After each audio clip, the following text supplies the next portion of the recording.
said about that. I could have kept going on, and I mentioned some of the other messages about the law of God. But Psalm 119, right, is talking about the law of God. Yeah, right. And it's like Jesus is the revelation of what the law of God has always been. Yeah. That's why John says, a new commandment I give you that's not new.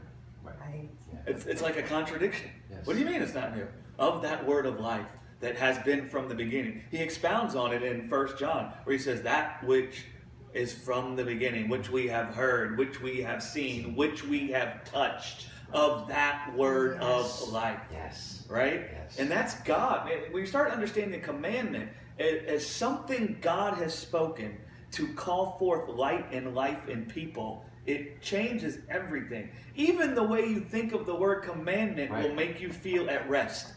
Yeah. Right? Yeah. Because you'll think about what God does to call forth life and light in me. And when you think about it from that foundation, your mind doesn't go to, what must I do?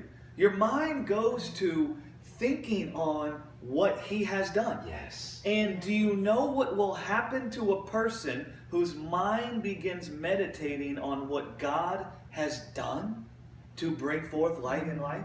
Listen, man, they'll find great success.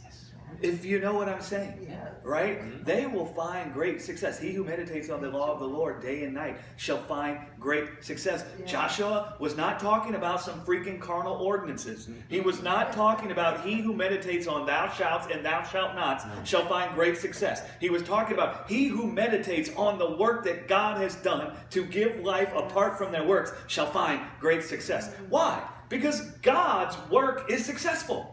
And so if you're all the time thinking about his work, listen, you're meditating on his success, and then that success becomes born in you.